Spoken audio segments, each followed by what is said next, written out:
ఓం సాయిరాం. బాబా భక్తులందరికీ కూడా వారు కోరిన కోరికలన్నీ కూడా నెరవేరాలని ఆ బాబా గారిని మనస్ఫూర్తిగా వేడుకుంటూ ఈరోజైతే కార్తీక పురాణం 7వ అధ్యాయం శివకేశవుల్ని ఎలా అర్చించాలి, వాటి యొక్క విధుల్ని వశిష్ఠుల వారు జనక మహారాజుకు ఇలా చెబుతున్నారు.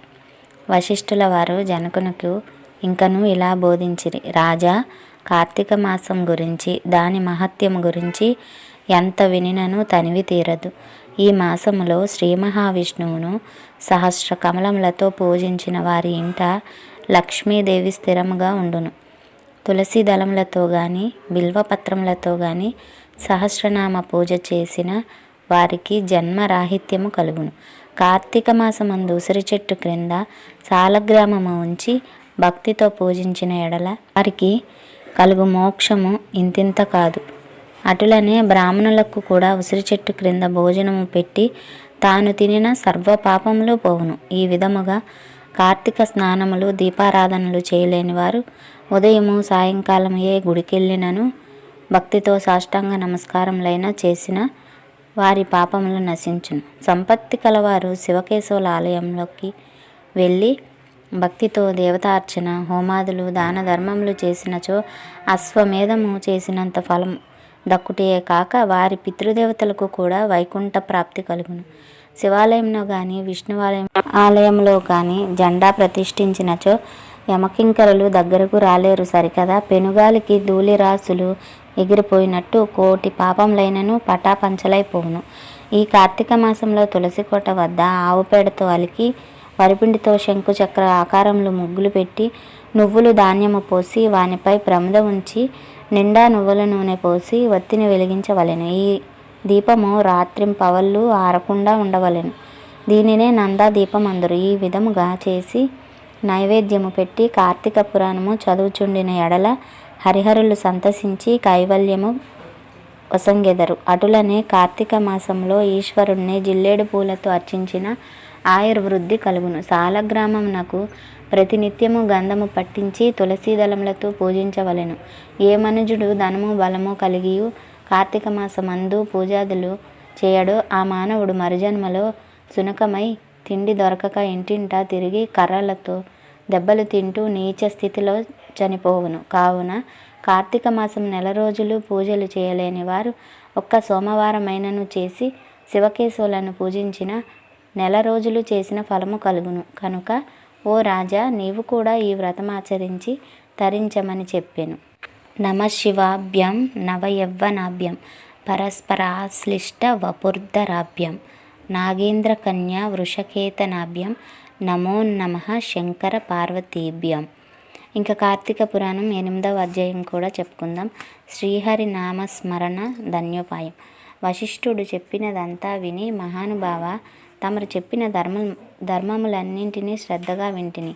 అందు ధర్మము బహు సూక్ష్మమని, పుణ్యము సులభంగా కలుగునని, అది నదీ స్నానము, దీపదానము, ఫలదానము, అన్నదానము, వస్త్రదానము వలన కలుగునని చెప్పితిరి. ఇలా స్వల్ప ధర్మముల చేతనే మోక్షం లభించుచుండగా వేదోక్తముగా యజ్ఞ యాగాదులు చేసిన గాని పాపములు పోవని మీ వంటి మునిశ్రేష్ఠులు చెప్పుచున్నారు కదా. తమరు ఇది సూక్ష్మములో మోక్షముగా కనబరిచినందుకు నాకు చాలా ఆశ్చర్యం కలుగుతున్నది.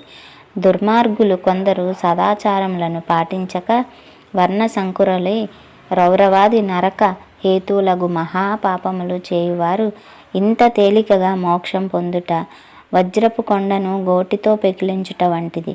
కావున దీని మర్మమును విడమర్చి విశదీకరించ ప్రార్థించ కోరుచున్నానని కోరెను. అంతటా వశిష్ఠుల వారు చిరునవ్వు నవ్వి, జనక మహారాజా, నీవు వేసిన ప్రశ్న చాలా మంచిదే.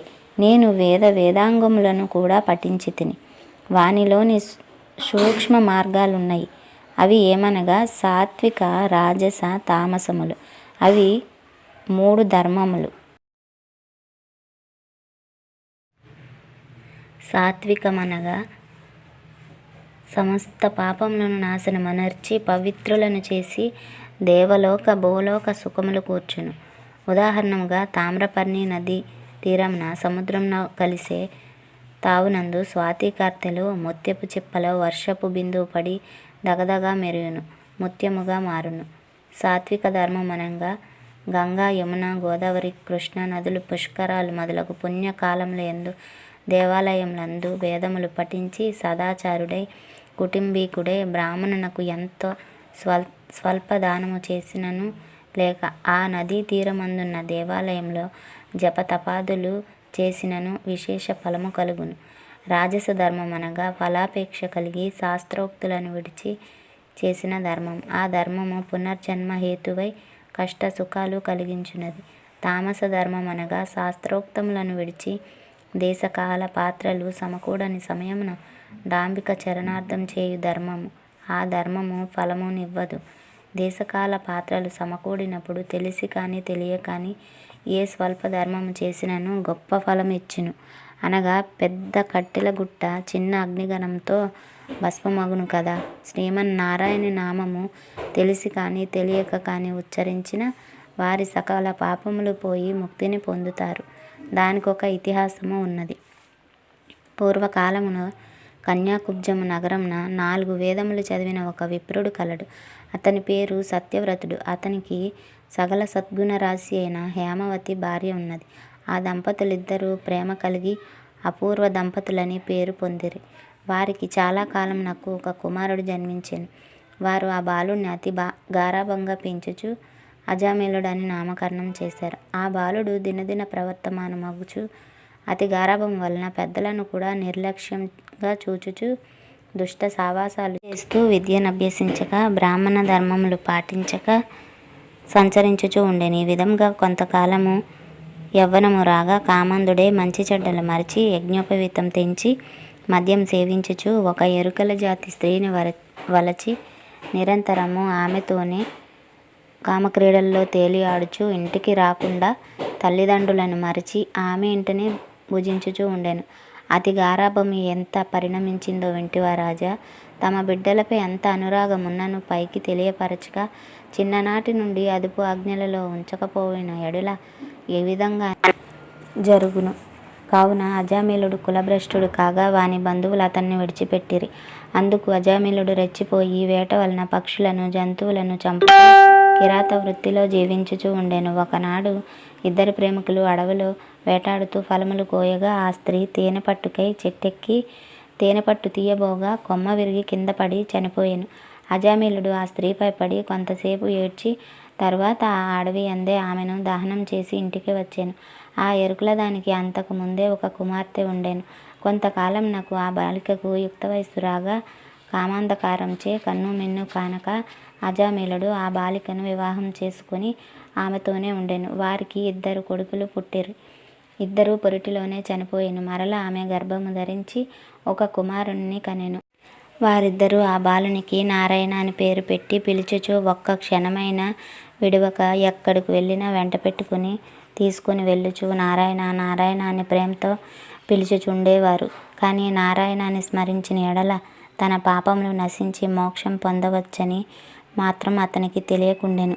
ఇట్లు కొంతకాలం జరిగిన తరువాత అజామిళునికి శరీర పటుత్వం తగ్గి రోగగ్రస్తుడే మంచము పట్టి చావుకు సిద్ధపడి ఉండెను. ఒకనాడు భయంకర రూపములతో పాసాది ఆయుధములతో యమభటులు ప్రత్యక్షమైరి. వారిని చూచి అజామిళుడు భయం చెంది కుమారుడిపైనున్న వాత్సల్యం వలన ప్రాణములు విడవలేక నారాయణ నారాయణ అనుచునే ప్రాణములు విడిచెను.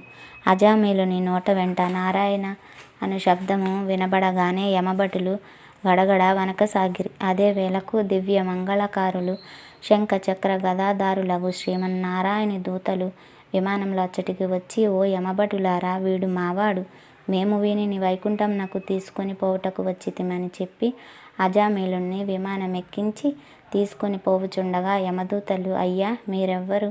వీడు అతి దుర్మార్గుడు, వీనిని నరకమునకు తీసుకొని పోవుటకు మేము ఇచ్చటికి వచ్చితిమి, కావున వానిని మాకు వదలమని కోరగా విష్ణుదూతలు ఇలా చెప్పుచున్నారు. అజామిళుని మిగిలిన వృత్తాంతం మరి ఒక వీడియోలో చెప్పుకుందాం. ఈ వీడియో కనుక మీకు నచ్చినట్టయితే మా ఛానల్ లైక్ చేయండి, సబ్స్క్రైబ్ చేయండి. Thanks for watching.